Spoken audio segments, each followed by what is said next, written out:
Big Shaq mother boards on her son Airline. Unnoticed, uncelebrated, until a quiet system makes a loud mistake. A flag is raised, a crew misjudges, a legacy is questioned. What begins as routine exposes a deeper route in the skies, because when the airline built-in son name fails to honor its own blood, Big Shaq mother doesn't raise her voice. She raises the mirror. Before we deep dive into this interesting story, subscribe to our channel and tell us where are you watching from. Share in the comments below. The morning sun cracked open the sky over Atlanta, laying gold across the airport tarmac like a promise. It was one of those slow-burning southern mornings, warm, sure of itself, whispering history between the breeze and the heat rising off the pavement. Inside Terminal B, gate agents yawned through their routines, tapping on tablets, scanning boarding passes, and calling out destinations with practiced disinterest. Among the crowd, Lucille O'Neill moved with a kind of quiet royalty. She wore a beige cardigan over a sky-blue blouse, soft-soled flats, and a modest chain around her neck. A gift from her late mother, her afro-gray hair was tied back gently, her face serene, holding a strength that didn't need to prove itself. She carried no entourage, had no luggage but a worn leather handbag, and a single carry-on with a travel-sized Bible tucked in the outer sleeve. She didn't cut the line. She waited patiently, a calm island in a sea of boarding pass flutters and coffee lid struggles. The gate agent didn't recognize her. Why would he? She didn't look like a millionaire's mother. She didn't announce who she was. She offered a warm smile, passed over her phone, and said simply, "Ms. Lucille O'Neill. Flight 7020. He scanned her pass, nodded, and gestured her forward. That was it. No one explained it. No one had to. It was just part of the system now. Lucille stepped through the jet bridge with the grace of a woman used to being underestimated. She didn't know about the flag. She didn't need to. She had lived long enough to recognize tension in body language, hesitation in smiles, and that careful silence people use when they don't want to say what they're really thinking. Inside the aircraft, the flight attendants prepared the first-class section. Shackline Air prided itself on clean interiors, diverse staffing, and southern hospitality at 35,000 feet. Today's crew was young, fresh-faced, and mostly new to the job. Leading them was Trent Holloway, a rising 29-year-old operations prodigy with slicked-back hair, spotless shoes, and a clipboard in hand, like it was an extension of his authority. He had a business school polish that looked good in meetings and played well on LinkedIn. What he didn't have was context. Trent scanned the manifest as he walked the aisles. In seat 3A, he saw L. O'Neill. He glanced up and paused. Lucille was seated, seatbelt buckled, quietly reading a pamphlet about in-flight meals. No makeup, no designer anything, no assistant tapping away on a phone next to her. Just Lucille, in her cardigan, looking out of place in a seat typically reserved for executives, celebrities, or platinum-tier frequent flyers. Trent tapped his tablet again. The yellow flag sat next to her name. His eyes narrowed. He leaned over to one of the junior attendants, Mallory, and whispered, "Can you double-check seat 3A? There's a flag." Mallory, unsure but obedient, approached Lucille. She smiled, overly polite. "Hi, ma'am. Just a quick verification. Do you mind showing your boarding pass again? I think we might have had a seating update come through." Lucille looked up, her smile unwavering, her tone even. "I already scanned in, sweetheart." "Yes, of course, and I appreciate that. It's probably just a systems hiccup," Mallory said, forcing a chuckle. "But if you could show me the digital confirmation, I can clear it on my side." Lucille reached into her bag, produced her phone, tapped through a few screens, and showed the pass again. Mallory scanned it. Perfect match. Seat 3A. She nodded, a little embarrassed. "Thank you, Miss O'Neill. All set." Lucille said nothing, just returned to her pamphlet. Mallory walked away with a slight flush in her cheeks. Trent, watching from across the cabin, frowned. He didn't speak, but he didn't look satisfied either. Something in him didn't sit right. Something had already decided. This woman doesn't belong in first class. By now, the rest of the passengers began boarding. Businessmen, travel bloggers, middle-aged couples, and quiet professionals. A white man in his early 50s eyed Lucille as he passed by. His wife leaned in and whispered something. He nodded.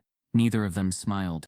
A young black man, in economy, overhearing some murmured remarks, glanced forward, lips tightening, but said nothing.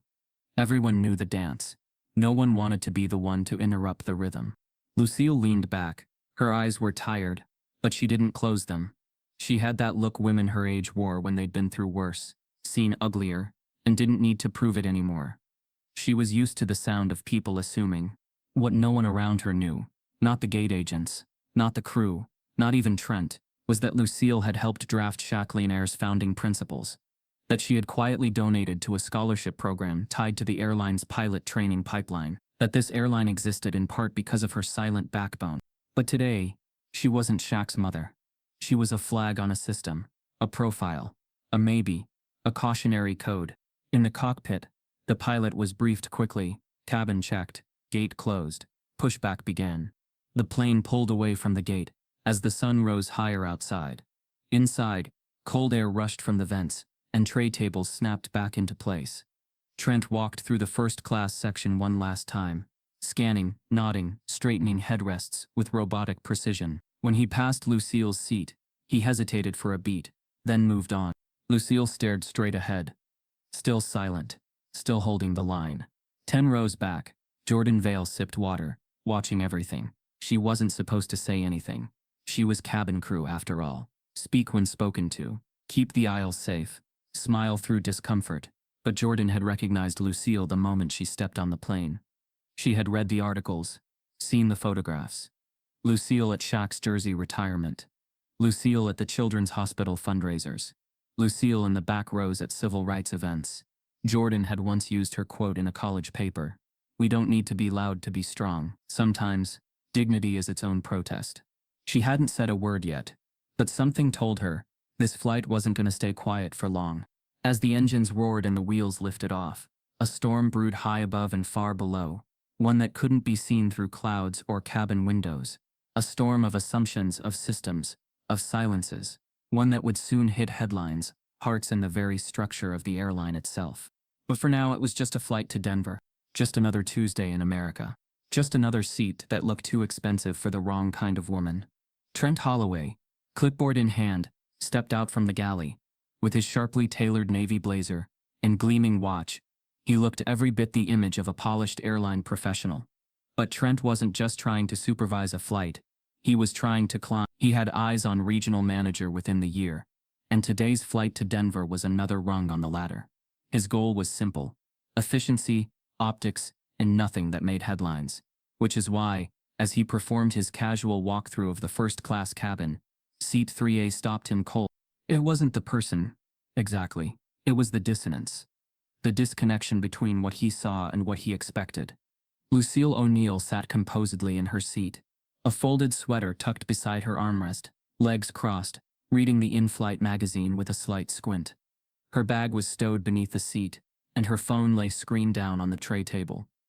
Everything about her posture was relaxed, unobtrusive. She had flown before, that much was clear. But Trent's eyes flicked from her calm face to her plain shoes, to her cardigan, to the absence of anything he associated with a first-class flyer. No designer tote, no laptop, no noise, no presence, he thought, and yet somehow she stood out. He reached into his blazer pocket and tapped on the airline tablet. The digital manifest pulled up in front of him. Row 3, Seat A, passenger name, L. O'Neill. No first name shown on this view. Just the seat assignment and a glowing yellow caution icon. Next to her record, flag secondary screening suggested. Trent frowned. He'd seen that flag before. It didn't mean danger. It didn't even always mean the person had done anything. But it meant a system somewhere had noticed something. An irregularity, an anomaly, a mismatch. Maybe it was booking history. Maybe it was name similarity. Maybe something was just off. He tapped the icon. No further info. Just a note. Behavioral risk pattern noted via automatic pre-screening. Trent sighed, then looked up. Lucille hadn't moved, hadn't noticed him yet. She was still focused on a page about Shaq new eco-fleet initiative. He motioned discreetly to Mallory, a junior stewardess who had just finished pouring sparkling water for a couple in row 2. Mallory walked over, lips pressed in a practiced smile. Trent leaned in and whispered, "Check seat 3A. There's a yellow flag. Confirm passenger ticket," politely. Mallory hesitated. "She's already settled." "Just confirm," Trent said. The tone clipped now. "We've had seat assignment errors before." Mallory nodded and approached Lucille, smoothing the front of her blouse before leaning in. "Excuse me, ma'am. I'm terribly sorry to interrupt. Just a quick routine check. Would you mind pulling up your boarding pass? There may have been a seat shuffle." Lucille looked up, not startled, but aware. The kind of awareness that only comes from being publicly questioned before. Still, her expression stayed measured. "I scanned at the gate. Everything matched," she said. "Absolutely. It's likely just a system update. If you could show me your digital pass, I can clear it." Lucille pulled out her phone, tapped through her emails, and opened the boarding pass. Seat 3A. Business Elite. Passenger Lucille O'Neill. Mallory held the scanner to it. A green flash confirmed its validity. "Thank you so much, ma'am. Looks like it was just a refresh issue." Lucille gave a quiet nod. "Thought so." Mallory turned to leave, but cast a brief glance toward Trent at the front. Her shoulders tightened slightly before she returned to her station. Trent didn't move. He watched Lucille for another long beat, then tapped again at the tablet. The flag remained. From across the aisle, a white passenger in his early 50s shifted in his seat. He had watched the entire exchange over the top of his newspaper, pretending not to. Now, he folded the paper slowly, leaned toward his wife, and whispered just loudly enough, "They really let anyone up here now, huh?" His wife nudged him, half smiling. "It's probably just a mix-up, or a promo ticket." Lucille heard them. She didn't react. Her hands stayed still on her lap. She simply stared ahead, her eyes now unfocused on the magazine. The ambient cabin noise had turned colder, and the silence surrounding her had changed shape, no longer quiet, but deliberate. Further back in the cabin, Jordan Vale had taken her post by the beverage cart. She had seen the interaction unfold, and she had seen Trent's expression afterward, one she recognized all too well. Not confusion, not concern, doubt. The kind that doesn't go away just because something is verified. The kind that lingers only when someone doesn't look right in the space they're in. Jordan pulled up her own tablet and refreshed the manifest. She found the passenger list, scrolled to row 3A. Her heart gave a sudden kick. She read the name again. Lucille O'Neill. Her eyes widened slightly. She looked up and across the cabin. Lucille. The mother. The matriarch. The reason Shaq and Air even existed. And she was being flagged. Jordan stared at the yellow icon beside the name. She had never understood what those flags meant in full. They were auto-generated, supposedly driven by behavior models, booking algorithms, speech recognition, or some combination of AI safety parameters. Corporate called it predictive passenger profiling. Most employees just called it the system. But now she was seeing it for what it really was. A net. A quiet filter.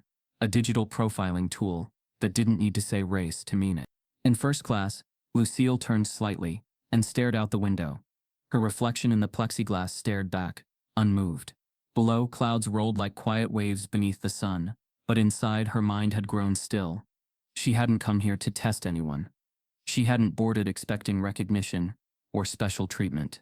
She didn't need her son's name to validate her presence. But she felt it in her bones, the shift, the subtle chill, the way people look when they want to ask "Why are you here?" without ever saying a word. Trent returned to the galley, unsatisfied. He logged a note on the tablet. Passenger L. O'Neill, confirmed ticket, but maintain observation due to initial flag. It was vague enough to stay on record, but just specific enough to justify later action if needed. He never asked who she really was, never looked deeper, never considered why the system might be wrong. Somewhere over Arkansas, turbulence tapped lightly at the windows. The seatbelt sign chimed. Drinks paused mid-pour. People leaned back, tension rising briefly. Then it passed. Lucille didn't flinch.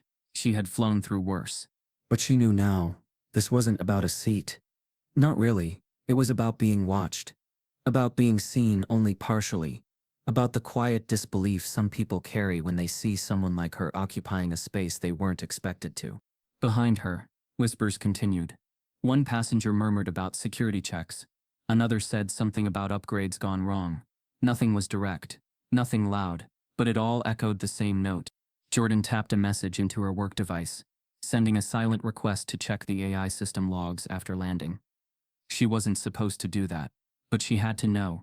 This wasn't right. As the plane continued west, somewhere between altitude and unspoken history, The mistake had already been made. Not just by Trent, not by the crew, but by the system they all trusted to tell them who to watch and who to doubt. And none of them, except maybe Jordan, had the faintest idea that the woman in 3A wasn't just another passenger. She was the mother of the man whose name was stitched onto every headrest cover, printed on every napkin, and painted across the tail of the plane soaring silently through the sky. Lucille sat still, composed, as if she were part of the plane's architecture. She hadn't said anything since the second verification, but her stillness was louder than protest. There was something deeply unsettling about her calm, how it exposed the unease around her without a single word. People watched her then looked away too quickly. Their silence wasn't neutral. It was loaded. In row 2B, across the aisle, a woman named Meredith Kane, mid-50s, carefully adjusted her silk scarf and leaned toward her husband Reed, who hadn't stopped glancing back at Lucille since boarding. They had upgraded at the gate, frequent flyers, comfortable travelers, the type who never noticed how easily space bent for them. Meredith was the type to send polite complaint emails. Reed was the type to assume order was something you could smell, or I'm just saying, he whispered. There's tension back there. People are looking. Something's off. Meredith followed his gaze. Lucille hadn't moved. She's not doing anything. She just looks tense. Reed shrugged. You don't think it's a little disruptive? Everyone's noticed. If she's uncomfortable, maybe someone should say something. Meredith took a breath, as if making a noble decision, then stood. Her heels tapped softly against the carpeted aisle, as she approached Lucille's seat with a saccharine smile, and a tone dipped in performative concern. Hi there, she said. Sweet as syrup. I couldn't help but notice what happened earlier. So sorry you were questioned like that. It must have been unsettling. Lucille looked up, eyes calm but unreadable. I'm fine, thank you. Meredith folded her hands, her smile unshaken. Well, my husband and I were just talking, and if you'd feel more at ease, I'd be happy to switch seats with you. I'm back in Economy Plus aisle. It's a nice spot. Quiet, even. Lucille blinked slowly. You're offering me a downgrade? Meredith chuckled, missing or ignoring the weight in Lucille's tone. It's not about where, it's about peace. I thought maybe it would help settle things. Sometimes it's just better to take the high road. You know. The words hit like an ice draft. Lucille nodded once, not out of agreement, but understanding. She had heard this kind of kindness before. Not real compassion. Optics dressed in sugar. The suggestion was wrapped in concern, but laced with superiority. She wasn't being offered relief. She was being asked to remove herself. Quietly. To make others more comfortable. Still, Lucille stood. Slowly. Purposefully. She gathered her bag, adjusted her cardigan, and looked Meredith square in the eyes. I've walked too many roads to mistake which one is high, she said, her voice like velvet over stone. But thank you. Meredith flinched, just slightly. The edges of her smile twitched. Lucille stepped aside, not toward economy, but toward the lavatory. A soft pause filled the cabin. For a moment, it was as if gravity had shifted. People watched, waited, but no one spoke. No one stopped her. No one intervened. In the back galley, Jordan Vale was fuming quietly. She had witnessed every second of it. Meredith's offer, the mask of charity, the social sleight of hand used to exile someone without seeming to. Jordan wanted to say something. She wasn't just a flight attendant. She was a person, a black woman raised by women like Lucille. She had seen this before, not in headline-worthy confrontations, but in the softness of erasure. The way certain passengers were made to feel like shadows, like glitches in a space they were never meant to inhabit. She tapped into the crew's internal system on her tablet. The flag was still there. Passenger L. O'Neill, suggested secondary screening. No notes, no context, just a judgment built into code. Back in the aisle, a phone lifted. A woman in row 4 had begun filming. She didn't catch the offer from Meredith, didn't catch the tone. All she captured was Lucille standing, eyes firm, words low, refusing the seat change. In the recording, Lucille looked forceful, unyielding, maybe even aggressive. The woman turned to her companion, a man with earbuds in. She just stood up and snapped something. I think she's been rude since boarding. My guess? Entitled. The phone caught only the aftermath. But the internet would see it differently. Meredith slid back into her seat, satisfied with her attempted heroism. Reed leaned in. You did the right thing. It's better than letting things escalate. Meredith sighed, already imagining how she'd recount this in her book club. I just hope she appreciates the gesture. Lucille returned to her seat moments later. She didn't say a word, didn't make eye contact with anyone. Her silence now was not just composed, it was insulated. She was protecting herself from the chill around her. Jordan finally stepped forward. She knelt beside Lucille, not as an attendant but as a human being. "Is there anything I can get you, Miss O'Neill?" she asked, gently but clearly. Lucille turned. Her eyes flicked with the barest trace of surprise. Someone had said her name. "No," she said softly. "I'm all right." Jordan nodded and stood, but not before placing a folded napkin beside Lucille's armrest. Inside was a note. "I know who you are, and I'm sorry." Lucille read it without picking it up. Then she closed her eyes. In the cockpit, the pilots discussed a minor route adjustment. In the galley, Mallory nervously reviewed her earlier interaction. Somewhere back in coach, a young journalist browsed Twitter, waiting for the next viral clip. And on one screen, far below at HQ, Shaq Air's AI system logged its next report. Passenger L. O'Neill. Activity within tolerance range. Retain monitoring status. The system didn't see kindness. It didn't log context. It didn't feel shame. It only flagged. As the flight continued over Oklahoma airspace, calm returned to the cabin. Drinks were refilled. Seats reclined. Earbuds returned. The storm had passed, or so it seemed. But the wound was still open. Not on Lucille. She'd built scar tissue decades thick. But on the story being written around her. A story caught on camera, stripped of nuance, wrapped in comments and likes and assumptions. Jordan stood at the back, tablet in hand, watching the live crew log. She clicked off the screen. She knew this wasn't over. Not by a long shot. And neither was Lucille. The ballroom of the Westside Community Center, in Phoenix, shimmered with soft amber lighting. Jazz filled the air like velvet smoke, gentle and refined. Waiters weaved through cocktail tables, holding trays of shrimp skewers and sparkling cider. The evening's charity gala was well into its second hour, a tribute to youth mentorship and second chances, an initiative funded largely by the man who stood near the stage, posing for a photo with 3 scholarship recipients. Shaquille O'Neal stood tall, larger than life even in a tailored navy blue suit, smiling wide for the cameras. He gave each student a hug, posed for a few more photos, and whispered a personal word into each ear, a ritual he'd carried since the first grant. The crowd loved him for it. This wasn't the basketball legend anymore. This was the businessman, the community giant, the family man. Tonight he was their living proof that power could still have heart. But as he stepped off the platform toward the dessert bar, his phone buzzed in the pocket of his jacket. At first he ignored it.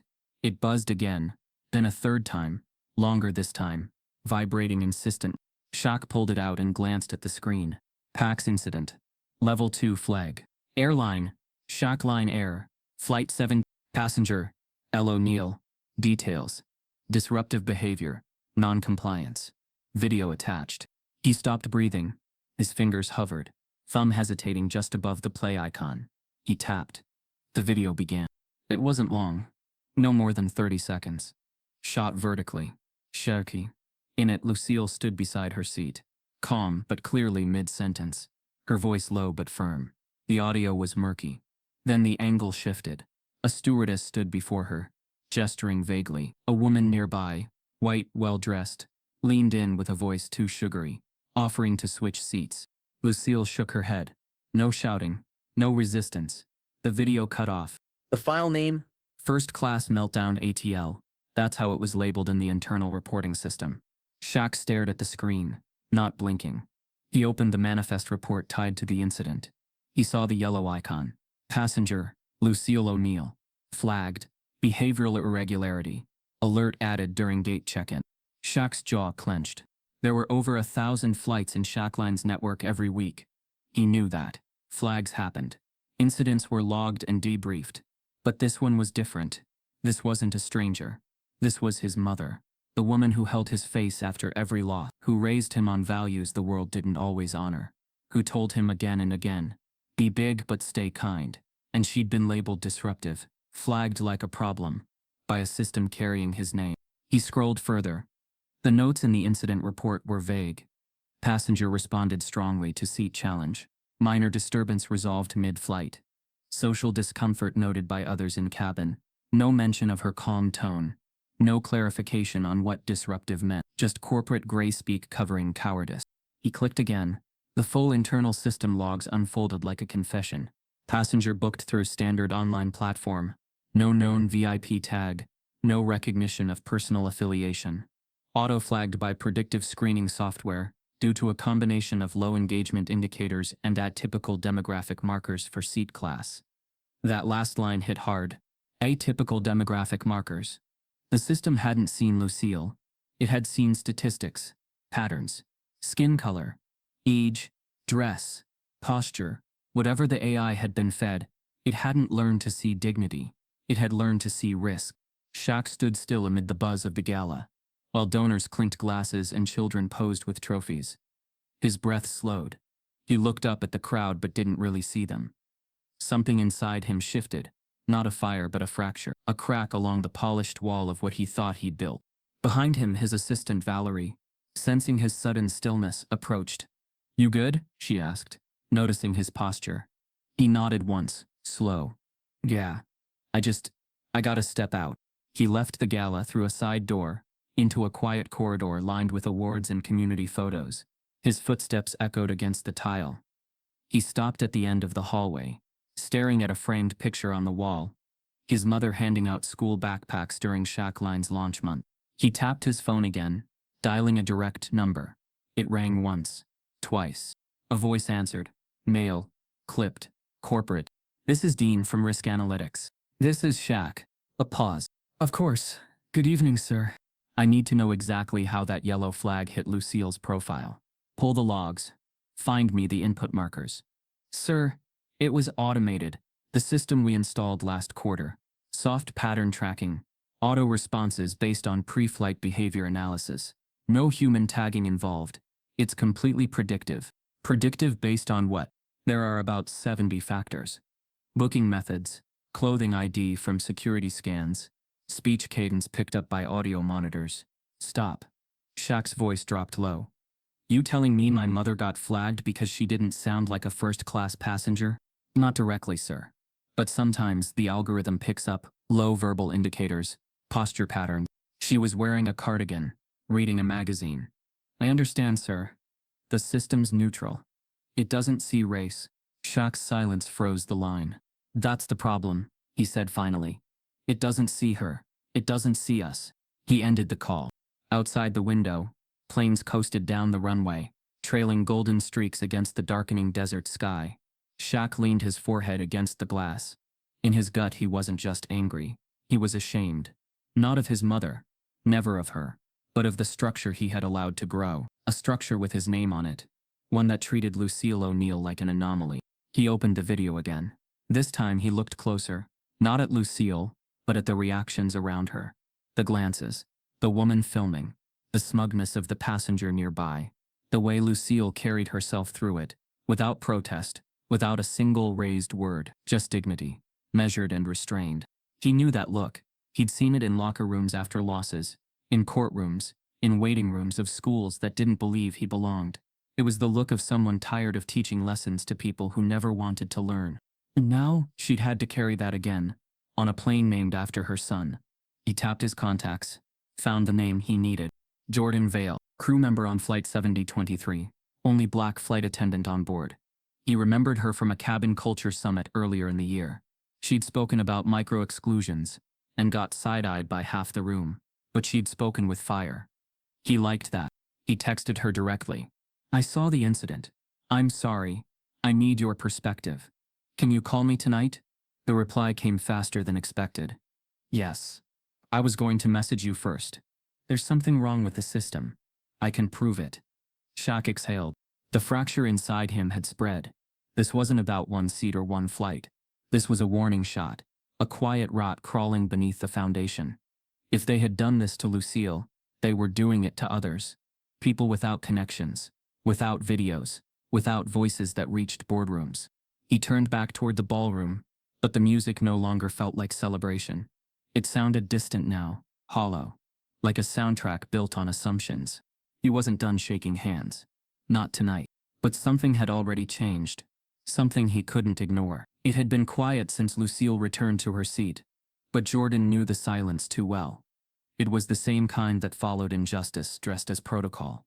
The same kind that made her mother sigh after walking out of a bank. The kind that clung to the air in school hallways when questions about attitude came up.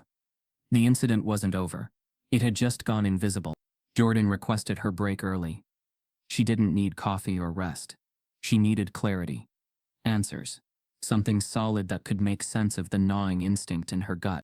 She slipped into the narrow crew galley and pulled her work tablet from the side pouch of her duffel. Officially, the portal she accessed was open to all crew members, meant for incident reporting and schedule updates. Unofficially, no one explored it beyond the basics. But Jordan had always been different, curious, and tonight, she was restless. Typing in Lucille's ID from the manifest, Lone 723, she pulled up the incident log. A list of clean, structured timestamps appeared: boarding seat verification, a short notation from Trent, and one yellow marker that stood out like a stain: secondary screening recommended. The words said nothing on the surface, but the presence of the flag told her everything.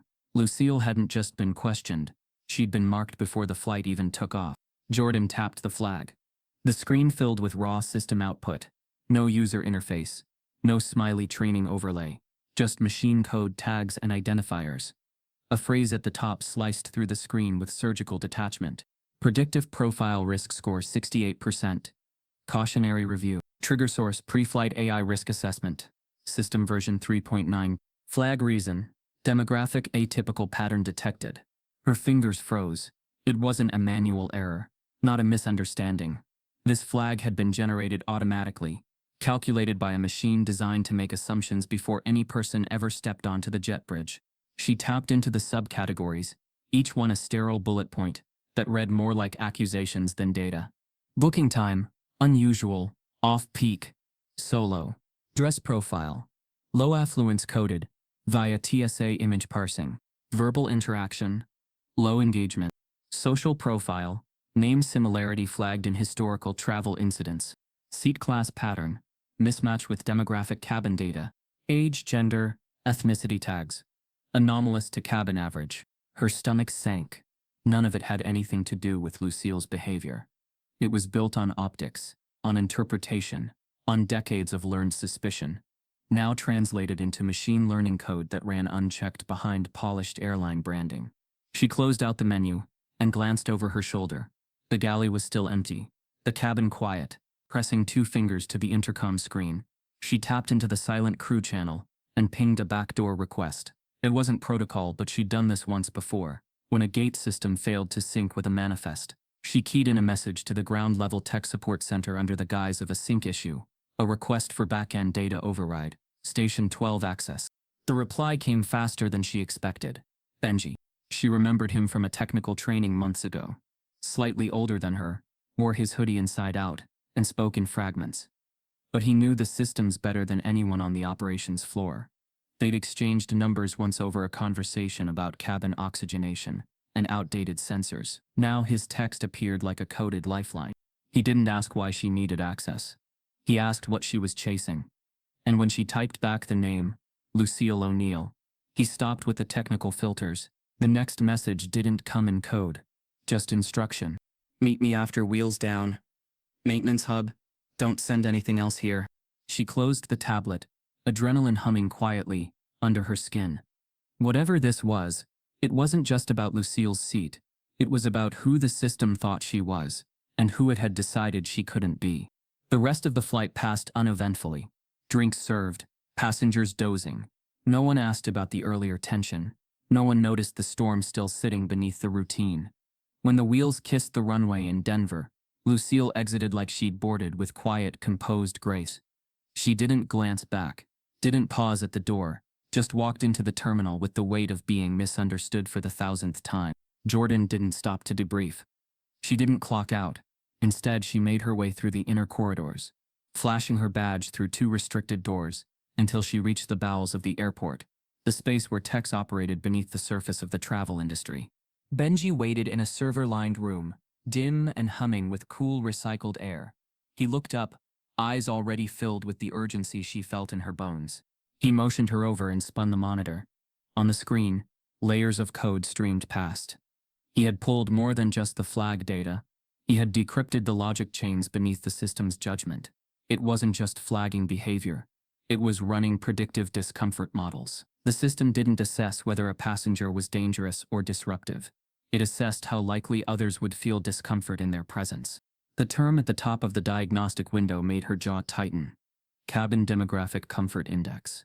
Benji explained that the AI tracked how often passengers from different groups prompted soft complaints, coded language for social tension, subtle avoidance, or anything that made cabin staff adjust energy. The model recalibrated based on what it called acceptable deviation. If a passenger's markers pushed too far from those averages, they were flagged quietly, automatically, and often without any staff realizing the deeper source of the judgment. Lucille's profile hadn't raised alarms because she posed a risk. She'd been flagged because she didn't match the invisible mold of who usually occupied seat 3A. Jordan stared at the data in silence. The machine hadn't needed to know Lucille's name, her history, her strength. It didn't care about her calm voice or her patience. It didn't need malice. It had been built to replicate the assumptions that already existed in the real world, and automate them with efficiency. Bias, scaled, prejudice, optimized, erasure, polished into protocol. And it was being used on every flight. She asked if Shaq had known. Benji shook his head. The software had been fast-tracked by a third-party vendor, implemented under a cost-efficiency umbrella, tucked beneath layers of compliance jargon. He doubted it had even crossed Shaq's desk. It wasn't sabotage. It was worse. It was neglect. And it was wearing the company's uniform. Jordan stepped back from the screen and leaned against the metal server rack.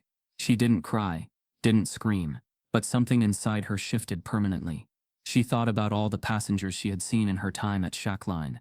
Quiet elders, solo mothers, teenagers who got stared at too long. How many had been flagged by this same system? How many had been nudged, repositioned, accommodated in ways they never knew were rooted in digital suspicion? She opened her phone, created a new message window. The cursor blinked like it was waiting for permission to matter. She could have gone to the press, could have uploaded the files anonymously, watched the media scramble, watched Airline spiral into a public reckoning. But she wanted more than outrage. She wanted a fix, a full reset. Not an apology buried in headlines, but accountability at the top. She typed slowly, with purpose. Shaq, it's Jordan. I saw the flag. I found out why. It's the AI, and it's worse than you think. We need to talk. I have proof. She hit send. The cursor stopped blinking. The room remained quiet, cold with server air and flickering lights. But the silence wasn't suffocating anymore. It was gathering, preparing. Lucille had been flagged for not fitting the algorithm's vision of belonging. But now, the system itself had been seen, for what it truly was. And someone was finally ready to answer back. By morning, the airline social team had drafted a boilerplate response. We are aware of the circulating video and are reviewing the incident to ensure proper protocol was followed. But Shaquille O'Neal wasn't interested in protocol. He sat in his private office, still as stone, the same viral video playing on a loop without sound. The more he watched it, the more twisted it became. Not because of what was shown, but because of what wasn't. He knew that look in his mother's eyes. It wasn't anger. It was restraint. It was the exact look she gave teachers who once suggested he'd never make it to college. The look she gave when she had to remind herself that peace sometimes meant swallowing pride. She had been here before. Just not this publicly. His team hovered outside the office, unsure how close to stand. No one wanted to be the one to ask how he wanted it handled. They already knew the suggestions. Quiet settlement. Reframe the narrative. Pin the incident on a misunderstanding. Shaq stood up. No words. He walked past them, down the hall, into the crisis communication suite.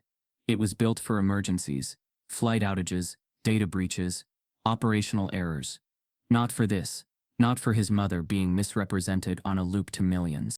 In Denver, Jordan Vale watched the same video. Her stomach churned at how fast the world decided who Lucille was. She knew how these things went. One clip, one mislabel, and the crowd decided someone's worth before truth ever had a chance to speak. But Jordan had truth. She hadn't meant to record the cabin exchange that day, not intentionally. But her work tablet had a rolling audio buffer, part of a post-pandemic compliance policy. It logged audio loops for internal use, especially in sensitive interactions. Most of the crew ignored it. Jordan had kept hers active. And what it captured was damning. It recorded Trent's early instruction to Mallory. "She doesn't look right for that seat." It caught Mallory's faltering voice as she asked Lucille to verify her ticket a second time. It held the passive-aggressive sweetness of Meredith's offer to switch seats. It documented every pause, every microaggression, every moment of systemic discomfort, dressed up as policy. And now it was in Jordan's hands. She pulled the audio file, scrubbed the silence, matched it with the timeline of the viral clip, and attached a typed transcript. Then she created a new anonymous Dropbox, uploaded the file, masked her IP, made it untraceable, and sent it to one inbox, to one recipient, to the email address labeled Shaquille to Personal. No subject, just a message. "If you want the truth, start here." She deserved better. So do we. Shaq received the file mid-afternoon. He didn't wait, played it with headphones on, leaning forward in his chair like a man expecting impact. The voices told a different story, a quiet takedown, wrapped in policy. Not one word of disruption from Lucille. No outburst. Just patronization, suspicion, soft superiority in sterile tones. When it ended, he sat there, jaw tight, breathing slow. He sent no email back. He didn't need to. Instead, he walked into a full leadership briefing, where executives were debating next steps. "We've drafted a statement, she'll remain unnamed." One VP said. "We can lean into the human error angle, a misunderstanding, miscommunication. Our goal is de-escalation." Shaq cut in. "No." All heads turned. "I'm not hiding this," he said, his voice even but final. "We're not protecting a system that failed, or pretending this didn't happen." "But Shaq," the VP began, "it'll draw more attention to—" "It already has attention," he snapped. "What it doesn't have is truth. That's what's missing in that clip. That's what we're going to give." The room fell into silence. An hour later, the company's verified account tweeted something different. Not polished, not passive. A video. It opened with Shaq in a dark hoodie, no studio lighting, sitting at a desk in front of a wall of childhood photos, no script, no edits, just him. "The woman in that video is my mother." He looked into the lens. "You've seen 30 seconds. Let me show you the rest." The audio played. The transcript rolled beneath it. Then came a still image. Lucille, walking quietly off the plane. Her back straight, her dignity intact.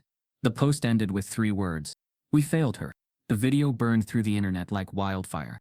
The tide turned in hours. Commenters backtracked. Accounts deleted their initial takes. Influencers who mocked Lucille suddenly posted long reflections on bias and apology. But more importantly, the question shifted. From "was she in the wrong?" to "how many others has this happened to?" To "what else is this system doing?" Shaq didn't answer questions right away. He didn't go on late-night shows or release talking points. He let the truth breathe. Inside headquarters, PR panicked over the volatility. But he didn't care. In one moment of quiet, he rewatched his own post. Not the words, just his mother's face. The strength there, the stillness, the restraint that had always cost her more than she let on. She had never asked to be defended. But now she didn't have to. Her silence had finally been broken. Not by yelling, not by outrage, but by proof. Voiceless, but deafening. And this time the world heard it loud and clear. Shaquille O'Neal sat alone in his home office, surrounded by hardwood walls and floor-to-ceiling shelves packed with trophies, framed jerseys, and family photographs. The light inside was dim, not from lack of power, but from choice. He hadn't slept much. Not since the footage hit his inbox. Not since he saw the transcript. Not since Jordan's message. He'd gone through 2 drafts of statements written by his publicist. Rejected them both. Too clean. Too corporate. Too safe. They were the kind of words you use when you're trying to move on quickly. Not when you're trying to face what's been broken. This wasn't a press release moment. It wasn't a conference room apology. It was personal. It was blood deep. And it needed to be real. He tapped record. No music. No edits. Just him. For a long breath he didn't speak. The camera held him. Just his face. Unshaven. Serious. Steady. Then his voice broke through. Quiet and low. The words came. Measured and true. He said the woman in the viral clip was his mother. He let that fact sit. Not as a headline. Not as a reveal. But as a truth that deserved silence before sound. He explained what happened. Not to sensationalize, but to contextualize. The flight, the flag, The question, the way the system made her small while pretending to be neutral. He said they built Shackline to open doors to make flying feel safe, familiar, dignified. For everyone. But somewhere along the line, the mission had been filtered again. Until what was left wasn't service. It was surveillance. It wasn't protection. It was profiling, hidden behind smart code and clean data dashboards. He called it what it was, an engineered injustice. He didn't rant. He didn't accuse individuals. He exposed the design, named the AI's developer, Skycore Predictive Partners. He stated clearly that he hadn't approved the system's deployment, and that the project had been slipped in through a third-party innovation contract with his company's data division. Legal, yes. Ethical, no. Then came the part that shifted everything. He said it plain. We built something meant to serve people. Instead, it targeted the very ones we swore to lift. The video didn't last more than 4 minutes, but it broke the internet. By noon, it had been reposted by every major news outlet. Not clipped, not quoted, reposted in full, without commentary. No hashtags needed. At first, his words carried enough gravity, but when the hashtags came, they came with force. Her name is Lucy. Dignity flagged. The algorithmic bias. This is Shaq's mom. The shift was immediate. The same users who mocked the original clip now deleted their posts. Influencers who had chased the trending wave reversed course. Some with guilt, others with performative sorrow. But that didn't matter. What mattered was that Lucille was no longer an unnamed woman standing in an aisle. She was a mother, a matriarch, a symbol of everything wrong with how quietly injustice moves, when no one's watching. And she had been watched. Now the world was watching back. In community centers, college classrooms, church basements, and corner cafes, people played the video out loud. Some cried, some nodded in grim understanding. Older women said they'd been Lucille in banks, at grocery stores, in waiting rooms. Young activists used the clip to spark new conversations about AI, data justice, and digital redlining. Lucille didn't speak publicly. She didn't need to. Her stillness had done the talking. But inside the halls of Shackline Air's executive offices, the reaction was anything but still. The crisis meeting was called within the hour. Board members zoomed in from every time zone, eyes glassy, suits crisp, voices tight. Some were angry about the leak. Others were worried about stock projections. One asked if Lucille would be open to a private apology and compensation. Shaq didn't raise his voice, but he shut it down with a look. There would be no PR-managed apology. No quiet check written in exchange for silence. What had happened to Lucille wasn't a glitch. It was a system working exactly as it was built, and he had the responsibility to unbuild it. The first thing he did was freeze all AI-based passenger risk flagging protocols. All predictive scoring was suspended until independent audits could be completed. Skycore's contract was paused indefinitely, pending legal review. Every flagged passenger log from the past 6 months would be investigated manually, not to save face, but to find patterns. To name what had gone unnamed. He called Jordan personally and offered her a temporary role as equity and passenger integrity advisor, with authority to lead an internal ethics task force. She didn't hesitate. She accepted not for the title, but for the mission. And that same day, he did something else. He wrote an internal memo, not to the board, not to shareholders, but to the entire staff of Shackline Air. It didn't read like corporate fluff. It read like a man reckoning with himself. A man saying he had let something go unchecked because he trusted the system too much, and the system had betrayed that trust. But more importantly, it had betrayed his mother, and for that he took full ownership. He ended the message with a sentence that would later be quoted in 1,000 op-eds. If our technology isn't protecting dignity, then it's protecting the wrong thing.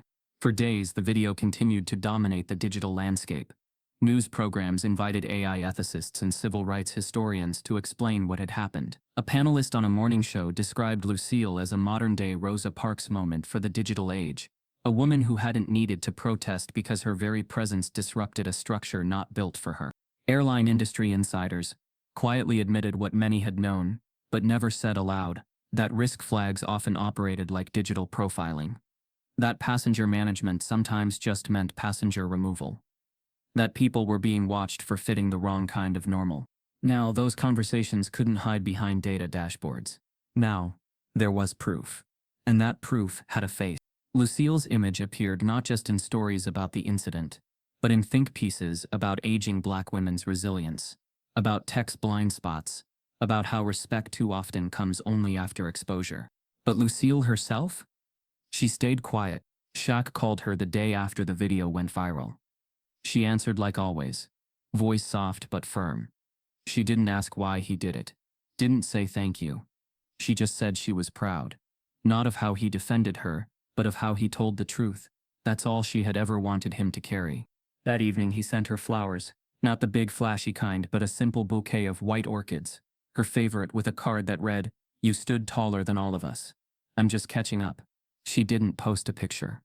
She didn't need the world's approval. She had already raised a man brave enough to break silence when it mattered most.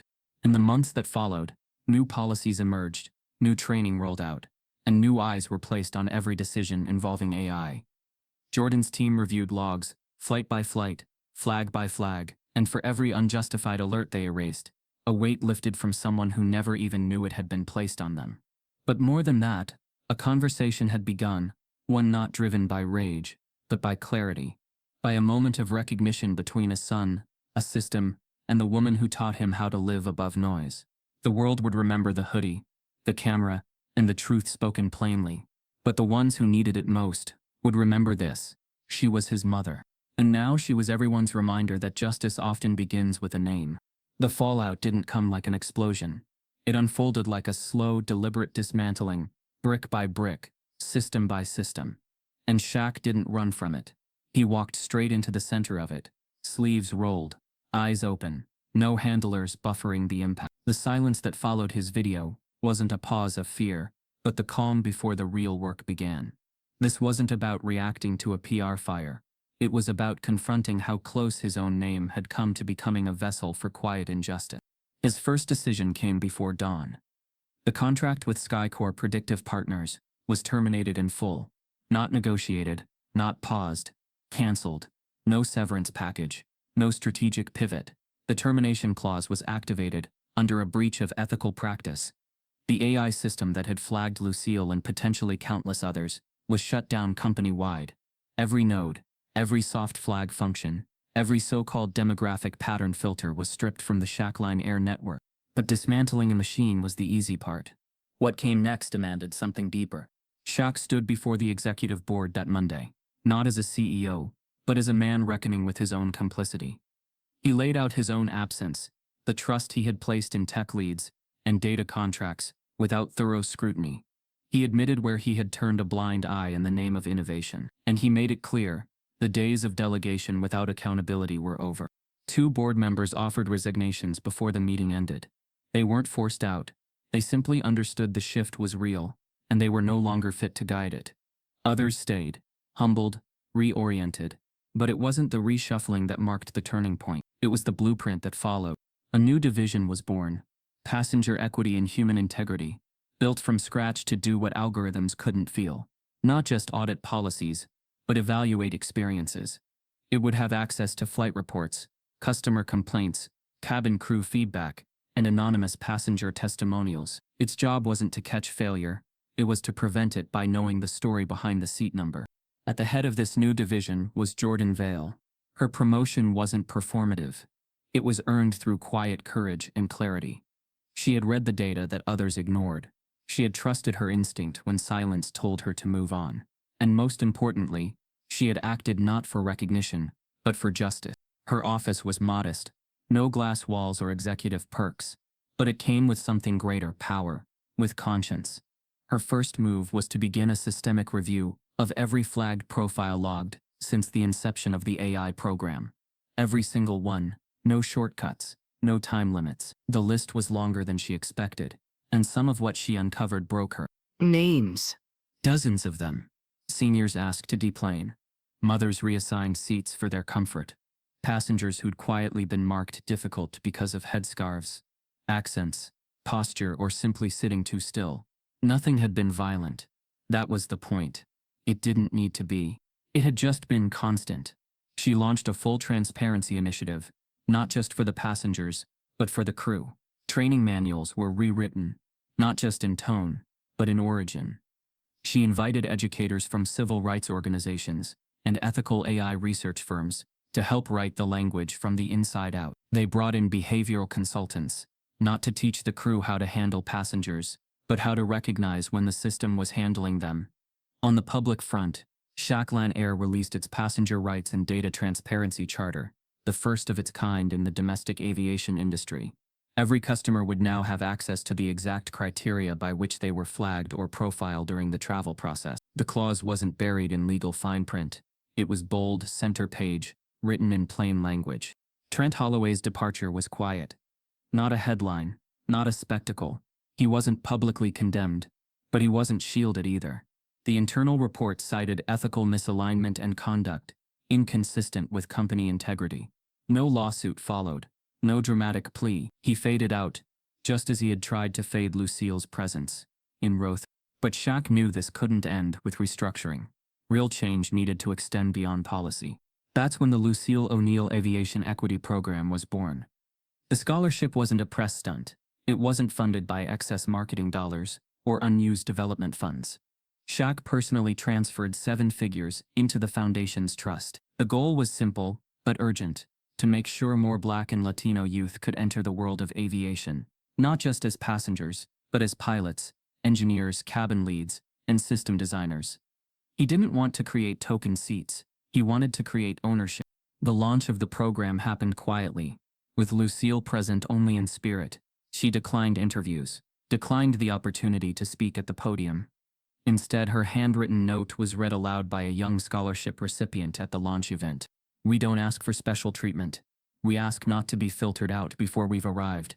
We don't need doors held open. Just stop locking them before we knock." The words brought a stillness to the room deeper than applause. It wasn't about performance. It was about correction. Beyond Shaq, ripples spread. Other airlines began to audit their own systems. Media outlets shifted focus from viral clips to investigative reporting on travel bias. Think tanks started releasing papers on algorithmic inequity in hospitality industries. It wasn't viral anymore. It was visionary. Inside the company, something more subtle changed. Flight attendants began asking new questions, not just about safety protocols, but about passengers' stories. Supervisors stopped treating flags as warnings and started treating them as signals to pause, to think, to question the machine instead of the traveler. Cabin culture began to rewire itself.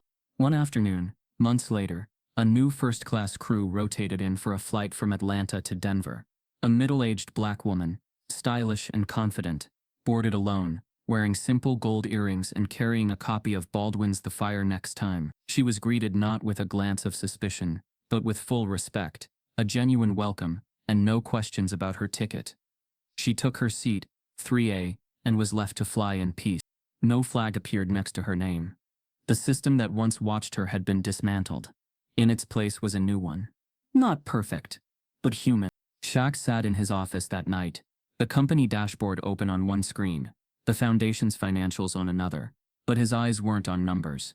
They were on a photo pinned above his desk. Lucille in her 30s, standing at a graduation podium, one hand on her heart, the other gripping a small piece of paper. She hadn't gone viral back then, but she had always been leading. He leaned back, folded his arms, and let the silence fill the room. Not the kind of silence that hides injustice, but the kind that follows a reckoning. Lucille had been unflagged, but more than that, truth had been unfurled. And from that truth, a different kind of flight was finally ready to begin. 3 months had passed since the silence broke. The world had shifted in slow, deliberate movements. Policies rewritten, systems dismantled, and the memory of one quiet woman carried further than anyone imagined. But this morning, something else was taking flight.